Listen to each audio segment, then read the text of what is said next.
On va lire ensemble le texte de 1 Roi au chapitre 21. C'est une longue lecture que je vais faire, mais je vais aller vite. 1 Roi 21, je vais lire à partir du début.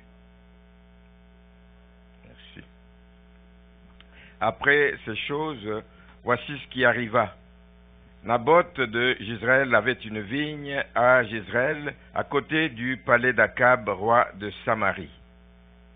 Et Akab parla ainsi à Naboth, « Cède-moi ta vigne pour que j'en fasse un jardin potager, car elle est tout près de ma maison. Je te donnerai à la place une vigne meilleure. Ou si cela te convient, je te payerai la valeur en argent. » Mais Naboth répondit à Akab, « Que l'Éternel me garde de te donner l'héritage de mes pères. » Akab rentra dans sa maison triste et irrité à cause de cette parole que lui avait dite Naboth de Jezreel. Il dit, « Je ne te donnerai pas l'héritage de mes pères. » Et il se coucha sur son lit, détourna le visage comme un enfant qui n'est pas content, et ne mangea rien. Jézabel, sa femme, vint auprès de lui et lui dit, « Pourquoi as-tu l'esprit triste et ne manges-tu pas ?» Il lui répondit, « J'ai parlé à Naboth de Jezreel et je lui ai dit, « Cède-moi ta vigne pour de l'argent, ou si tu veux, je te donnerai une autre vigne à la place. » Mais il a dit, « Je ne te donnerai pas ma vigne. » Alors Jézabel, sa femme, lui dit, « Est-ce bien toi maintenant qui exerces la souveraineté sur Israël? Lève-toi, prends de la nourriture, et que ton cœur se réjouisse. Moi, je te donnerai la vigne de Naboth de Jezreel. » Et elle écrivit au nom d'Akab, un faux en écriture, elle écrivit au nom d'Akab des lettres qu'elle scella du sceau d'Akab et qu'elle envoya aux anciens et aux magistrats qui habitaient avec Naboth dans sa ville. Voici ce qu'elle écrivit dans ces lettres. C'est tout un plan de destruction. Publiez un jeune, placez Naboth à la tête du peuple et mettez en face de lui deux méchants hommes qui déposeront ainsi contre lui, tu as maudit Dieu et le roi. Puis menez-le dehors, lapidez-le et qu'il meure. Les gens de la ville de Naboth, les anciens et les magistrats qui habitaient dans la ville agirent comme Jézabel le leur avait fait dire, et d'après ce qui était écrit dans les lettres qu'elle leur avait envoyées. Ils publièrent un jeûne, et ils placèrent Naboth à la tête du peuple. Les deux méchants hommes vinrent se mettre en face de lui, et ces méchants hommes déposèrent ainsi devant le peuple contre Naboth. Naboth a maudit Dieu et le roi. Puis ils le menèrent hors de la ville, ils le lapidèrent, et il mourut. Et ils envoyèrent dire à Jézabel, « Naboth a été lapidé, et il est mort. » Verset 15. Lorsque Jézabel apprit que Naboth avait été lapidé et qu'il était mort, et elle dit à Akab, « Lève-toi, prends possession de la vigne de Naboth de Jezreel, qui a refusé de te la céder pour de l'argent, car Naboth n'est plus en vie, il est mort. » Et Akab, entendant que Naboth était mort, se leva pour descendre à la vigne de Naboth de Jezreel, afin d'en prendre possession. Amen. Quelle cupidité!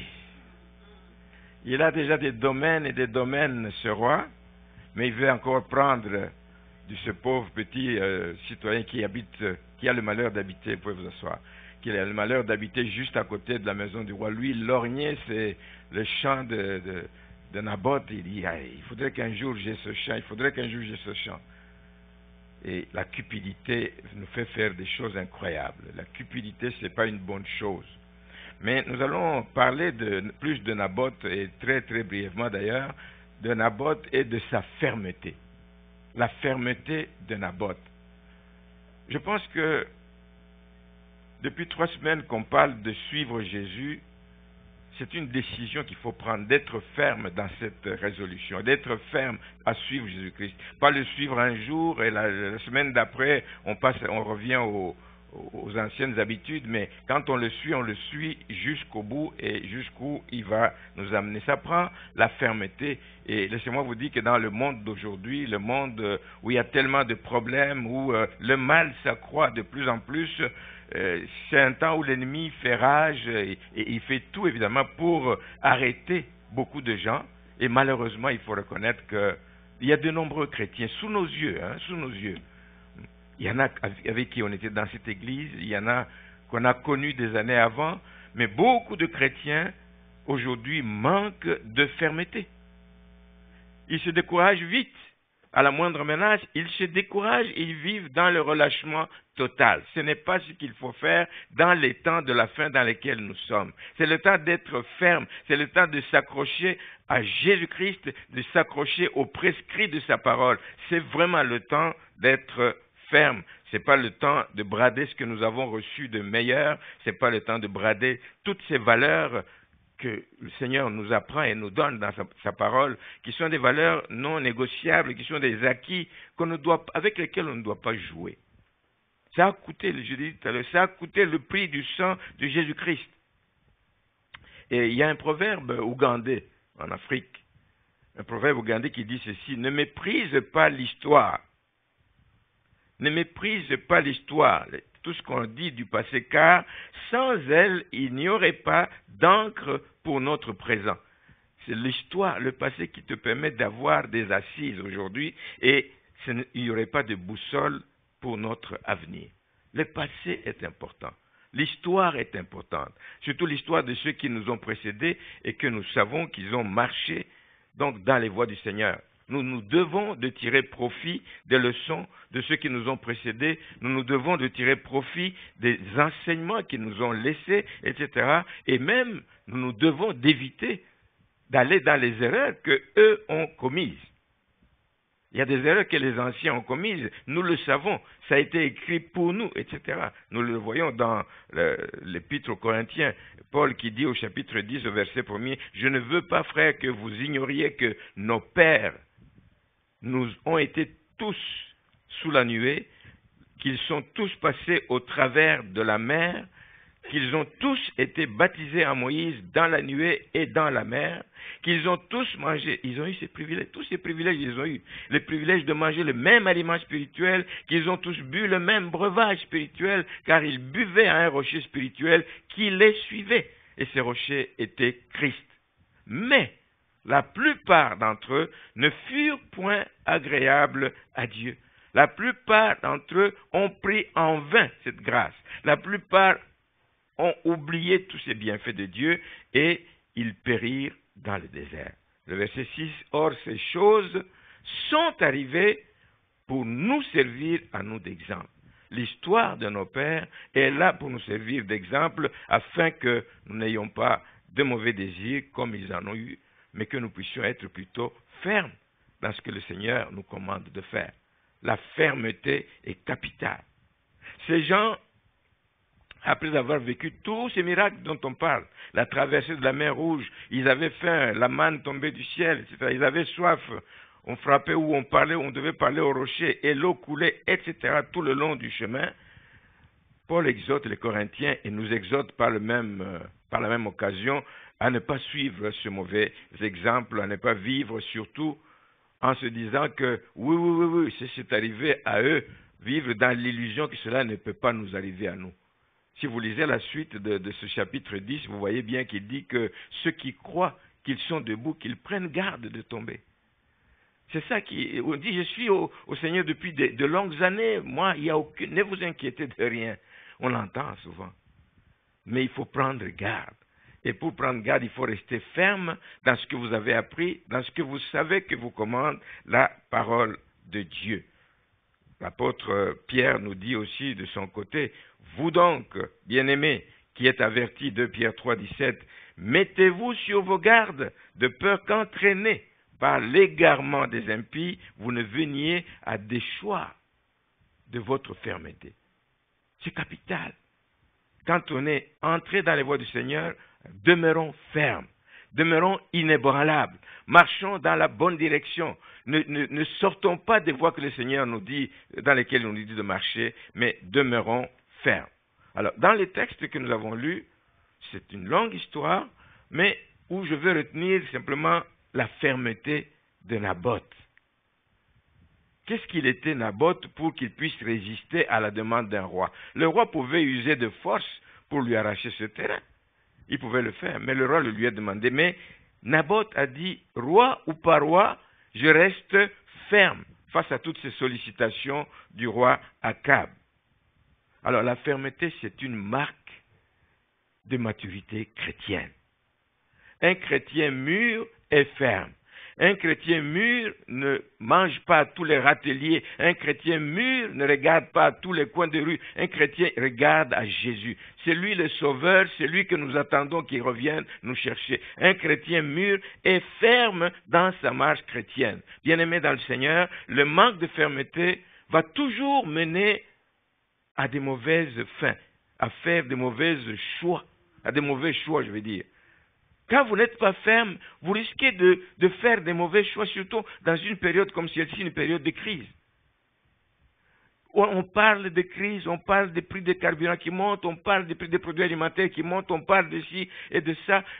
Il y a l'inquiétude qui règne et vous pouvez faire des mauvais choix. Et oubliez que vous avez décidé de suivre Jésus, ça veut dire d'être honnête dans ce que vous devez faire, de payer vos impôts, de payer vos tâches, de ne pas tricher, de ne pas avoir de compromissions. Mais à cause de la crise, des moments de crise, si vous n'êtes pas ferme, vous risquez de vous compromettre dans certaines choses. Je vous prie, bien-aimés, demeurez ferme. Demeurez ferme dans ce que vous avez appris, dans ce que la parole nous dit. Et peu importe les circonstances, peu importe les difficultés, peu importe les sollicitations, peu importe les menaces de l'ennemi. Il y a une menace qui pesait sur Naboth, mais il est resté ferme. Peu importe ces choses, sachez simplement que si vous êtes ferme, vous ne serez jamais déçus. Amen. Il y a quelqu'un qui le sait. Il y a quelqu'un qui va l'apprécier. Les gens du monde peuvent ne pas l'apprécier, peuvent dire, mais lui, comment il se laisse faire, comment il accepte. Non. Les gens du monde peuvent croire ce qu'ils veulent croire, mais moi je veux croire à ce que Dieu veut que je fasse. Et c'est ce que je vais faire. Et je vais demeurer ferme dans cette voie. Vous ne serez jamais déçus. C'est David qui dit dans le psaume 37, il dit, j'ai été jeune, j'ai vieilli, j'ai grandi, et tout, j'ai vu tellement de choses, je n'ai pas vu le juste. Le juste est ferme, bien-aimé. Il demeure sur les fondements solides que le Seigneur nous a donnés. Amen.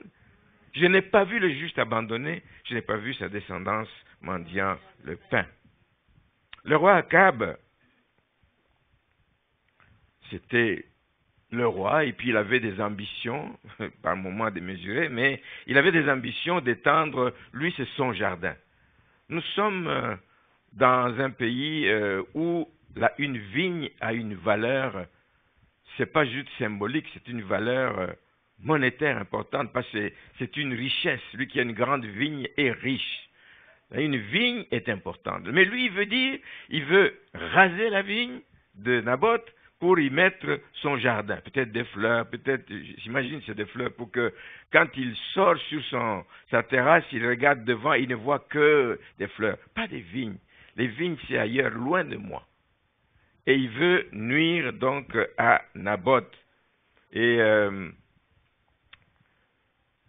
le roi se dit, écoutez, je ne vais pas paraître comme un monarque absolu, etc. Il va mettre toutes les chances de son côté, hein, et il appelle Naboth, il lui fait une offre, mais à ses yeux, ça doit être une offre irrésistible. Il dit, mais tu as une vigne qui fait autant de mètres carrés, etc., mais moi, je vais te donner le double. Je vais te donner un espace plus grand, un terrain plus grand, une vigne plus grande, et peut-être même à un endroit où c'est encore plus fertile. Maintenant, si ça ne t'intéresse pas, moi, je suis prêt à te donner le montant que tu vas me demander, la valeur en argent pour ce que tu vas me demander. Donc, tout était ouvert devant Naboth. Je te donnerai mieux que ce que tu n'avais, et si tu veux en argent, tu me dis le prix, je vais payer ce prix. Mais le problème que le roi savait ou ne savait pas, c'est que ce terrain était l'héritage familial de Naboth.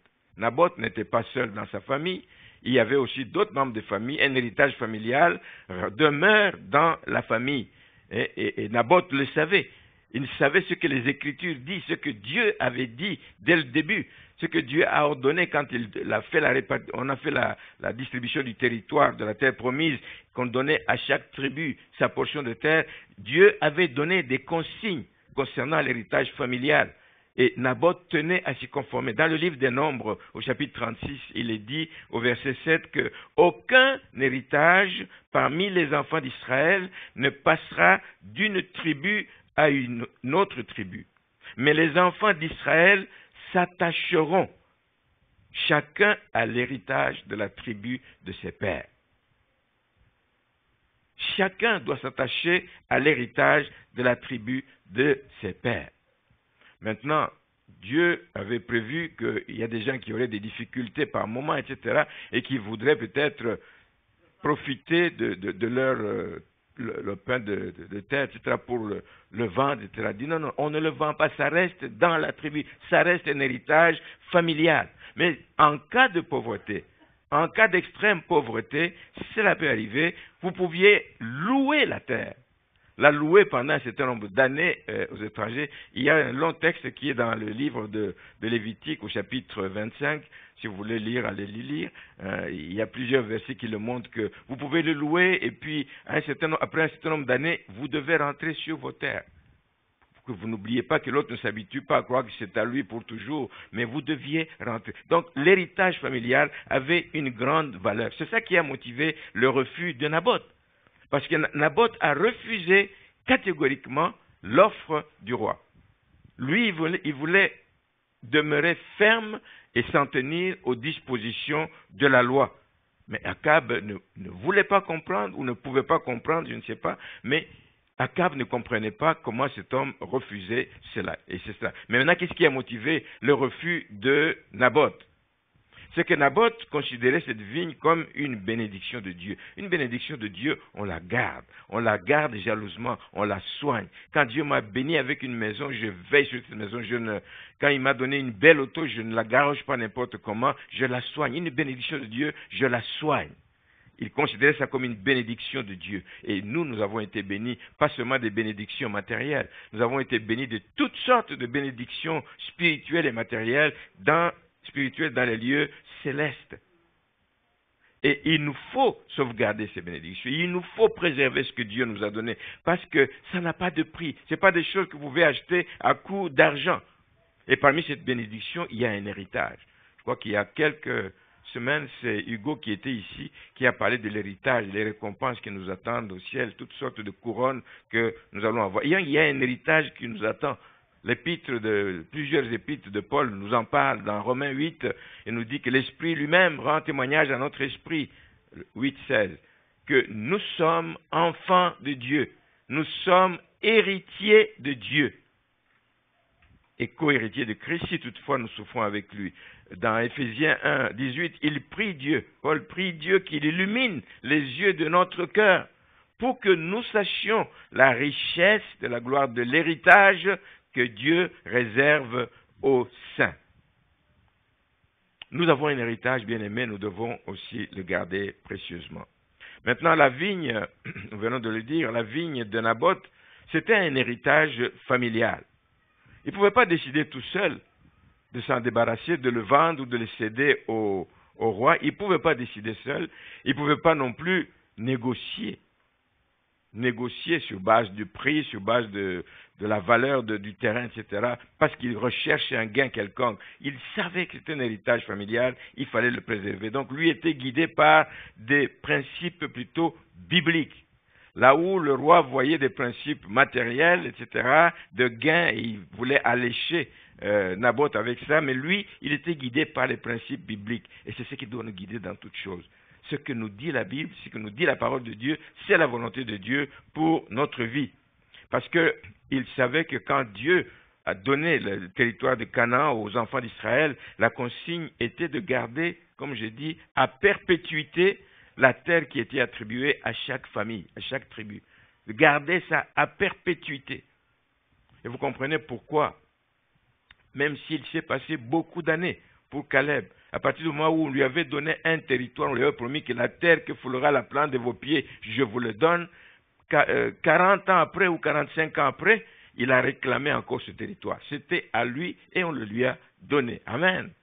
C'est parce qu'il comprenait l'importance de cela. Par conséquent, l'héritage familial, évidemment, ne pouvait pas être cédé au roi Akab, pas du tout. Même sous les menaces, Naboth n'allait pas se laisser faire. Mais j'ai dit au début que Akab était un homme avide. Il ne fait aucun effort pour comprendre la motivation de Naboth. Lui ne cherche que sa satisfaction personnelle. Satisfaction personnelle. Il fait fi de la loi de Dieu.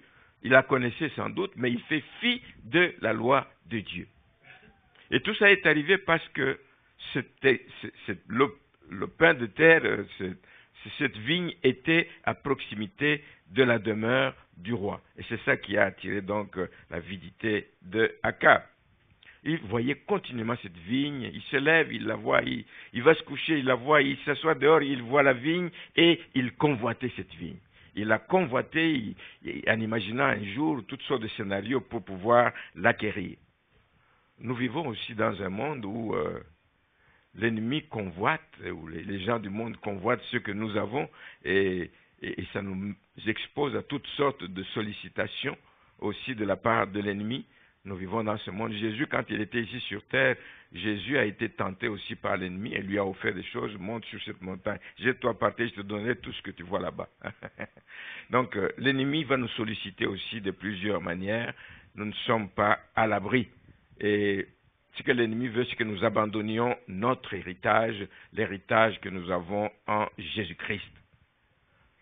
Parfois, les enfants s'amusent avec l'héritage que leurs pères leur ont laissé parce qu'ils n'en connaissent pas vraiment la valeur. Ils savent pas comment la famille a acquis ces choses. Beaucoup de chrétiens non plus n'ont pas conscience de la valeur de l'héritage que nous avons en Jésus-Christ. Beaucoup d'ennemis n'ont pas confiance. Mais l'ennemi, lui, le sait. C'est pour ça qu'il convoite tout ce qu'il faut pour qu'il puisse nous sortir de cet héritage. Maintenant, je voudrais aller plus loin et insister sur la réaction même de Naboth. Naboth n'a pas dit « donne-moi une semaine pour aller réfléchir ». Aussitôt l'offre a été faite, la réaction a été immédiate, la réaction a été prompte. Quand tu sais ce que tu dois faire, tu n'as pas à réfléchir. Tu n'as pas à prendre un temps, tu n'as pas à faire semblant de négocier et rendre les conditions plus difficiles. Sa réaction a été prompte. Et ça me fait penser à une expression qui se dit « ce qui se conçoit bien, ce qui est clair dans l'esprit de quelqu'un s'énonce clairement et les mots pour le dire arrivent aisément ». Tu ne vas pas dire « laisse-moi le temps de réfléchir, laisse-moi le temps d'aller consulter la famille ». Tu sais que ça ne se fera pas. La Bible me dit, la parole de Dieu me dit que c'est comme ça, eh bien c'est comme ça, je m'en tiens à ce que je dis. La réaction prompte. Naboth n'a pas hésité un seul instant dans sa réponse. Pas du tout. Et il ne veut pas ouvrir une porte à Akab. Il ne veut pas lui faire croire que ça va être possible après que j'ai réfléchi. Il ne veut pas du tout ouvrir une porte à Akab et faire croire comme quelqu'un qui veut faire de la surenchère. Ce n'est pas du tout le but de Naboth. Naboth savait ce qu'il devait faire et il a dit tout de suite, il dit, verset 3, que l'Éternel me garde de te donner l'héritage de mes pères. C'est clair, c'est net et le ton est ferme de la bouche de Naboth. Le ton est ferme et le roi l'a compris. Et le roi l'a compris parce que, il est parti irrité, il est allé dormir, pleurer comme un enfant dans sa chambre là-bas. Il n'a pas tenté une autre approche. Alors, quand vous résistez à l'ennemi, par contre, nous savons que la Bible nous dit, résistez-lui, il fuira loin de vous. Mais ce n'est pas parce qu'il part une première fois qu'il ne va pas revenir, il peut revenir une autre fois. La Bible nous dit qu'il cherche un autre moment favorable pour revenir. Ici, Akab n'est pas revenu lui-même, mais il est revenu sous le couvert de sa femme. Il est revenu. Il avait compris que l'homme ne voulait rien savoir, mais c'est sa femme qui est venue quand il a appris quelle était la réponse et c'est ça qui avait rendu le roi Akab triste. Tu es triste pour ça? Tu n'es pas un homme, toi, tu n'es pas le roi, ce n'est pas toi qui règne ici. Et vous allez comprendre que Jézabel venait d'une autre culture. Il venait d'une autre culture où c'est le roi qui était propriétaire de tout. D'une culture païenne, évidemment. Hein? C'est ça, épouser, je vais en parler, épouser des femmes païennes, etc. Ça vient avec des problèmes. Ou l'inverse. Hein? Un homme païen, c'est toujours problématique. Donc, vous résistez à l'ennemi, il va fuir et il va revenir à une autre occasion. Ici, il ne s'avoue jamais vaincu et il est revenu avec d'autres tactiques, avec d'autres moyens. Là, cette fois-ci, c'est Jézabel qui se représente, mais il vient avec un complot. Ce n'est plus le temps de négocier. On a compris que l'homme est ferme dans sa position. On ne peut rien faire pour le sortir de sa décision. Donc il faut utiliser un complot pour le nuire et pour lui faire mal. Il a monté un complot, c'est bien expliqué dans le long texte que nous avons lu. Elle venait d'une culture différente qui ne connaissait pas, elle ne connaissait pas les motivations profondes qui faisaient que Naboth, et ne voulait pas y croire parce qu'elle croyait en d'autres divinités. Si dans leur pays, dans leur contrée, le roi était propriétaire de la terre, mais ce n'est pas le cas pour le territoire donc, de Canaan. Alors, maintenant, c'est Jézabel qui vient, mais elle vient comme une reine qui vient s'imposer. C'est elle qui menait, c'est elle qui portait la culotte finalement dans la maison. Elle vient et dit, je vais te régler l'affaire. Là. Tu n'as pas été capable d'obtenir, moi je vais te montrer comment le faire. Elle prenait des décisions à la place de son mari, et là même, on vient de le lire dans ce texte, elle a même fait comme une fausse signature en prenant les sceaux du roi, en faisant des lettres, comme si c'était le roi qui l'avait fait. Elle prend le devant, elle prend des décisions, et elle a entraîné donc son mari à se détourner donc des choses que Dieu d'Israël voulait. Et il a même entraîné son mari à se tourner vers les dieux de sa tribu, de ses origines, vers le Baal, etc. Point que le roi a bâti un hôtel dans le pays. Mais je ne vais pas entrer dans les détails, je vais m'arrêter là, pour dire que les conséquences du geste que Jézabel a posé ont été tout simplement désastreuses. Désastreuses, et ça nous montre, bien aimé, qu'on ne se moque pas de Dieu. Dieu est Dieu. Quand Dieu a décidé que c'est comme ça que les choses doivent se passer pour l'héritage familial, mais c'est comme ça que ça doit se passer. Tu peux venir faire le contraire, mais tu t'attires des fous, tu t'attires des problèmes, tu t'attires le malheur sur ta vie. Si vous voulez en savoir plus, lisez dans le deuxième livre de Rois, chapitre 9 et 10, on en parle, les conséquences désastreuses sur la vie de Jézabel, comment elle est morte, et même pour le reste de la maison d'Akab. Je veux dire, en terminant, que l'héritage spirituel dont nous venons de parler, nous savons que c'est un héritage que nous n'avons pas eu de nos pères, de mon père biologique, de nos parents biologiques, pas du tout. C'est un héritage que nous n'avons pas obtenu suite à de longues heures de travail, à des années de travail, et plusieurs années d'investissement. Ce n'est pas un héritage qu'on a obtenu parce qu'on a fait des sacrifices énormes. Ce n'est pas un héritage qu'on a obtenu parce qu'on a combattu, etc. pour l'obtenir. C'est un héritage qui a une valeur bien plus grande, bien aimé, parce que c'est un héritage que nous avons obtenu et qui a coûté, nous venons de le dire avec la Sainte Seine, qui a coûté la vie de Jésus à la croix. C'est un héritage avec lequel on ne peut pas s'amuser. Voilà pourquoi, face aux manœuvres de l'ennemi, il n'arrête pas, jusqu'à ce que Jésus revienne, l'ennemi continue à travailler et de plus en plus fort nous devons lutter, bien-aimés. Si nous voulons garder notre fermeté, nous devons lutter sans cesse. Lutter chaque jour, lutter chaque instant pour contrer tout ce qui peut vouloir nuire à ce privilège que nous avons d'être appelés enfants de Dieu. Lutter contre tout ce qui nous empêche de prospérer dans notre vie chrétienne. Nous devons lutter. C'est à ce prix que nous allons demeurer fermes. C'est parce que les sollicitations, les pièges de l'ennemi seront nombreux, etc. Et nous devons donc lutter. Deuxième chose que je voudrais dire en terminant, c'est que nous devons apprendre à faire de bons choix quand il s'agit des choses que Dieu exige. C'est de se conformer. Parce que si nous faisons des choses contraires, il y a des conséquences déjà ici-bas. Nous le payons ici-bas et nous le payerons pour l'éternité. Nous devons savoir faire de bons choix et ne pas nous laisser entraîner.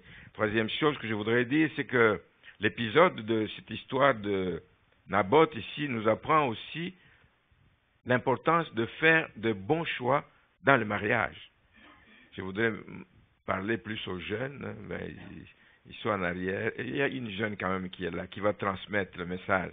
Faire de bons choix dans le mariage, surtout des le temps que nous vivons aujourd'hui. C'est la liberté, c'est... Non, il me plaît, c'est lui, les parents ne sont pas d'accord, les parents te donnent des conseils, tu dis c'est lui et rien d'autre. Personne ne va me dire quoi faire. Mais attention, jeunes gens, jeunes filles, etc., faites de bons choix dans le mariage. Parce que si vous épousez, d'abord quelqu'un qui ne connaît pas le Seigneur, c'est un danger pour vous. Un danger qui vous entraîne dans le mal.